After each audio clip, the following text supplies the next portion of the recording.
자, 오늘부터 그 12단원 표본 평균의 분포 하겠습니다. 자, 첫 번째로 모집단과 표본이라고 하는 용어가 있어요. 이 용어의 뜻을 명확히 아는 것이 이 통계 공부에서 굉장히 중요합니다. 모집단이라고 하는 것이 모는 엄마, 어미 모자거든요.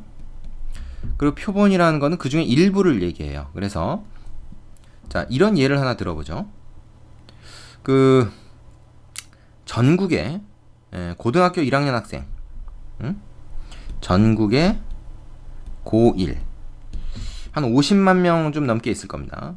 그 사람들의 평균 키를 알고 싶어. 이거 정확하게 아는 방법은 뭡니까? 50만 명을 일일이 다 쫓아다니면서 키를 재는 거죠. 그러면은 정확한 값이 나옵니다. 평균이 얼마다. 그런데 문제가 있어요. 시간과 비용이 너무 많이 듭니다. 그래서 굳이 그럴 게 아니라, 예를 들어서 여기서 이제 뭐 각 그 지역에서 한 10명씩만 뽑아가지고 뭐 한 전국을 한 뭐 20개 지역으로 나눠가지고 한 200명 정도만 뽑는 거죠. 대표를. 그걸 표본이라 그래요. 표본을 뽑아서 그 200명을 가지고, 예를 들어서 뭐 200이라는 숫자는 별로 의미 없습니다. 내 마음대로 지금 한 거예요. 이 50만 명 중에서 딱 200명만 뽑아서 키를 재는 겁니다. 그래서 얘네 평균을 구해요. 요거를 우리가 표본 평균이라 그래요. 표본의 평균. 그러면 예를 들어서 키가 뭐 165가 나왔다고 쳐. 그러면 이걸 토대로 그렇다면 나머지 50만 명 중에서 49만 9,800명을 조사해보지 않아도 아마 전국의 그 고1 학생의 평균 키는 165일 것이다. 남녀 뭐 평균 다 내서 이렇게 예측할 수가 있겠죠. 물론 이거는 정확한 값은 아닙니다. 왜냐하면 내가 200명을 뽑을 때 그 표본 오차라는 게 있어요.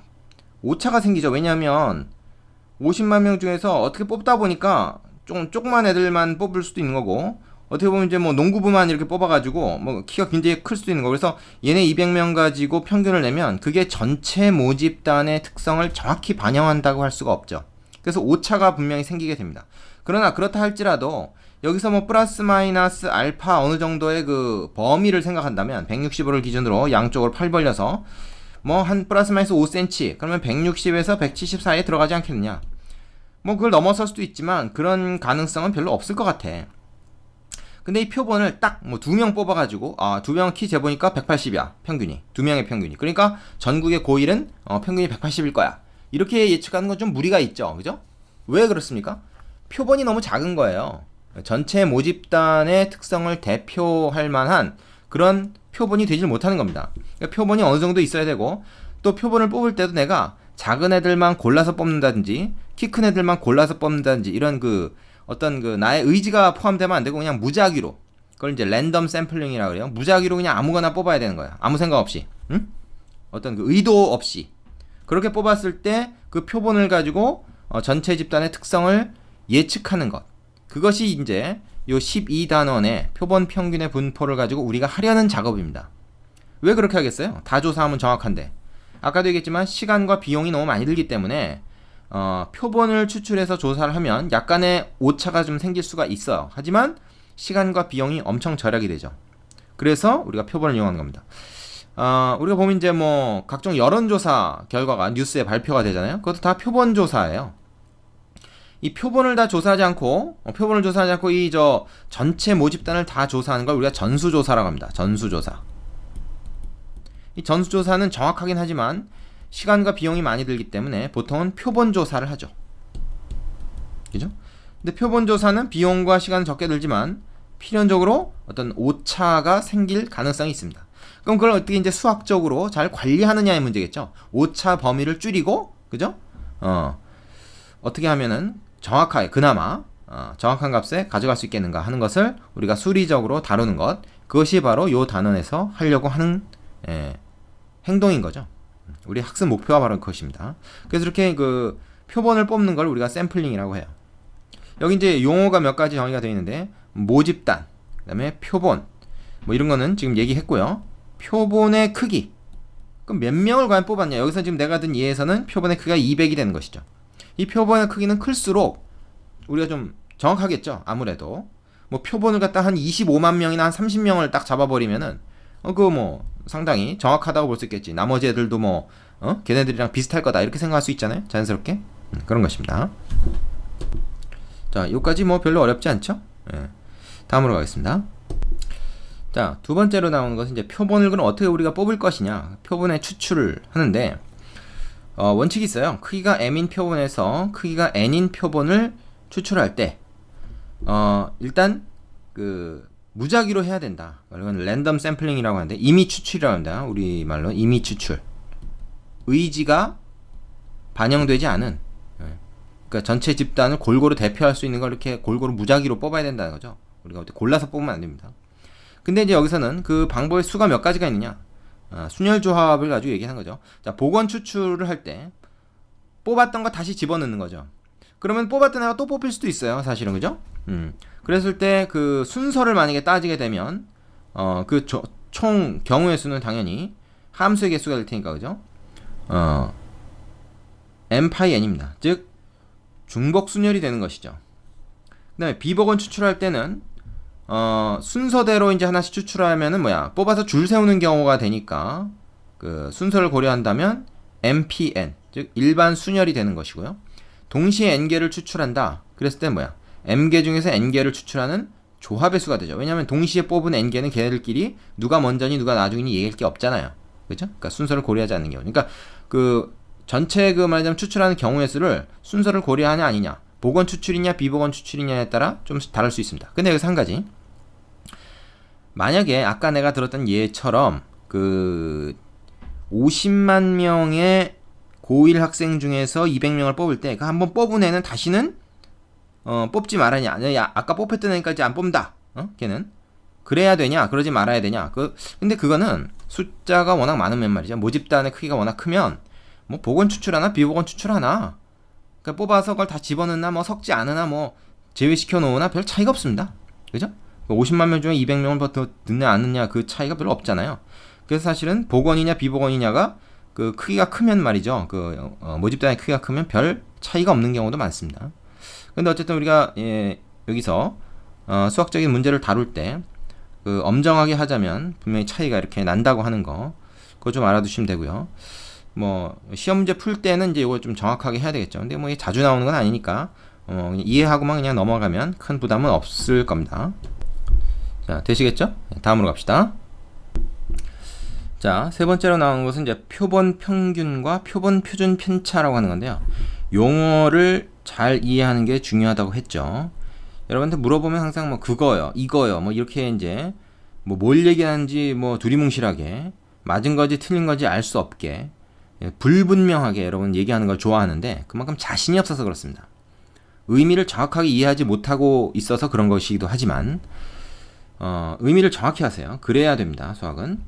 자, 이게 이제 어떤 예가 나와 있냐면 책의 앞에 이제 나온 예가 하나 있는데, 이 모집단이 어떤 반 전체 40명의 학생을 대상으로 키를 조사하는데, 뭐 예를 들어서 회장이 조사를 했더니 40명을 다 조사를 했더니 평균이 172가 됐어. 맞으면 모집단 전체를 전수조사를 한 거죠. 그래서 이걸 모평균이라고 합니다. 모평균. 모집단 전체의 평균이라는 얘기죠. 정확한 거죠, 그러니까 이게. 근데 부회장이 조사를 할 때는 40명 언제 다 조사하고 앉았냐, 10명만 조사하자. 10명 10명의 표본, 10명의 샘플이라 그래요. 10명의 샘플만 뽑아가지고 걔네 평균 키를 조사했더니 어떻게 좀 키 큰 애들이 좀 뽑혔는지 평균이 174임 나왔어. 그럼 얘를 갖다 뭐라고 하냐면 표본 평균이라고 그래요. 그러면 이 평균이 나왔으면 말이죠, 이 평균을 가지고 우리가 분산이나 표준 편차를 구할 수가 있겠죠. 모집단에서도 모평균이 있으면 모분산, 모표준 편차라는 게 있습니다. 모표준 편차, 모자를 붙여요. 모집단에 대한 거라는 얘기도. 모표준 편차, 발음이 좀 힘들다. 모집단에 대한 평균이다, 분산이다, 표준 편차다 해가지고 모집단, 모자를 붙인다. 그건 이제 표본 집단에 대해서, 표본 10개에 대해서 걔네끼리 가지고 평균 낸 거, 그거 가지고 분산을 구하고, 그거 가지고 표준 편차를 구할 수 있죠. 표본 표준 편차. 자, 모집단이 아니라 이 10명의 표본 집단, 말이 막 헛나오네. 표본 집단에 대해서 이런 것들을 구하니까 앞에다 표본자를 붙여줍니다. 그거를 이런 식으로 기호로 앞으로 표시하자 이거예요. 그래서 앞으로는 이 발음도 하기 어려운 이런 용어를 쓰는 것보다 기호로 적는 게 좋겠습니다. 자, 이거 뭐예요? 모평균, 모분산, 모표준 편차고, 표본 평균, 표본 분산, 표본 표준 편차. 아, 한 번도 안 틀렸다. 되시겠죠? 예. 자, 어떤 기호를 쓰는지 잘 보세요. X바, 그 다음에 S제곱, S 이런 걸 쓰고, 얘는 M, 시그마 제곱, 시그마. 이거 앞에서도 우리가 썼던 것들이죠, 지금까지. 그러니까 이거는 됐고, 요거를 잘 알아주십시오. 이렇게 쓰면 이제 이건 표본에 대한 것이다. 자, 그 밑에 좀 보시면은 특강에서 표본 평균과 표본 분산을 어떻게 구하는지에 대한 얘기가 나와 있습니다. 요거 중요해요. 자, 모집단에서 크기가 n인 표본을 뽑는다. 그거를 x1, x2에서 xn이라고 우리가 이름을 짓습니다. 여기서 이제 10명이 되겠죠. x1, x10 해가지고 10명의 표본. 그 표본 평균 x바라고 하는 건 뭐였어요? 그 10명을 죄다 더해가지고 10으로 나눈 거죠. 즉 n으로 나눈 겁니다. 그것이 바로 이렇게 표시가 되겠죠. 자, 표본 분산은 표본 평균을 빼가지고, 그죠? 편차를 구한 다음에 10명을 다 그거를 평균을 구하면 됩니다. 그런데 여기서 주의할 게 바로 이 부분입니다. n이 아니고 n-1이에요. 우리가 모평균을 가지고 모분산을 구할 땐 이게 n이란 말입니다. 전체 인원수가 다 들어가는데 표본을 가지고 구할 땐 이걸 n-1로 나눠줘요. 하나를 빼는 거죠. 요건 이제 자유도라고 하는 개념이 좀 필요한데, 우리가 공부하는 범위를 넘어서는 내용입니다. 수리 통계적인 어떤 이유가 있기 때문에 이거 n-1로 해주는데, 여러분 몰라도 돼요. 그냥 외우십시오, 이건. 왜 이건 n이 아니고 n-1로 나옵니까? 앞에서 우리가 분산이라고 하면 n으로 나누는데, 이거 좀 마음에 안 든다. 마음에 안 들어도 그냥 외우세요. 이거 자세히 파고 들어가면 피곤해집니다. 그래서 그냥 그렇게 외우시고요. 나머지는 다 똑같습니다. 그리고 뭐 표준 편차는 당연히 분산에다가 루트 씌운 거고요. 되시겠죠? 자, 이런 것들을 가지고 우리가 결국 하려는 건 뭐냐면 그 표본의 특성을 가지고 모집단의 특성을 이제 살피려고 하는 건데요. 그건 이제 다음 단원에서 좀 자세하게 다룰 겁니다. 그러니까 여기서는 그냥 이 정도 개념만 알고 넘어가시면 되고, 자, 그 책의 개념 확인 코너 문제 2개 가볍게 풀어본 다음에 필수 예제로 가겠습니다.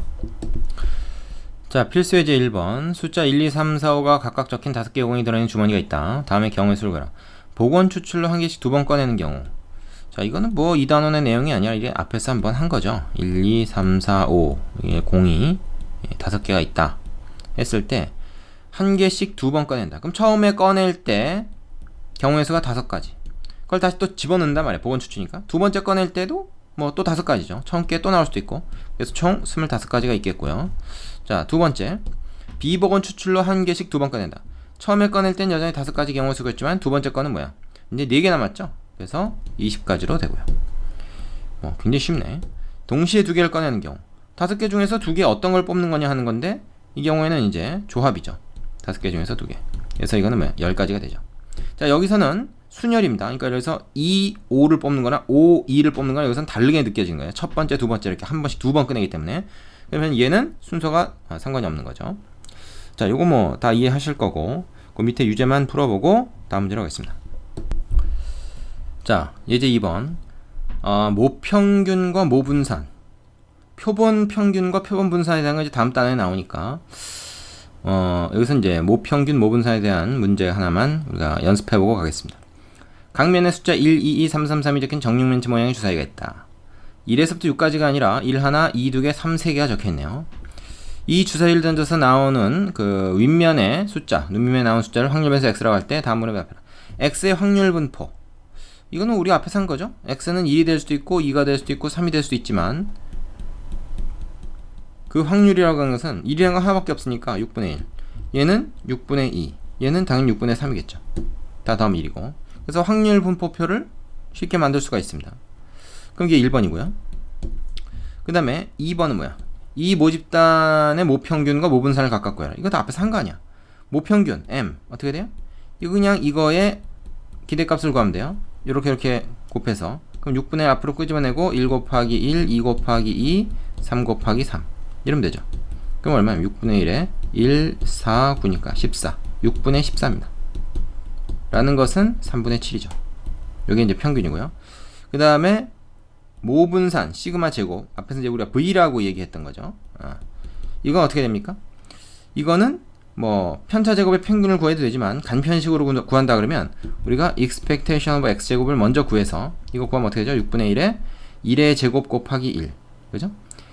그럼 1의 3승이 되네. 2의 제곱 곱하기 2니까 2의 3승, 3의 3승 이렇게 되겠죠? 그래서 6분의 1에 1, 8, 27이 됩니다. 그럼 36이죠? 그러니까 6이네. 그죠? 그러면은 어떻게 됩니까? 얘는 제곱의 평균에서 평균의 제곱을 빼는 거죠. 평균의 제곱 이걸 빼는 거라 구했지 우리가. 그럼 6 빼기 3, 3, 9분의 7, 7에 49. 그죠? 그러면은 어떻게 됩니까? 9분의 6, 9, 54 빼기 49가 되죠.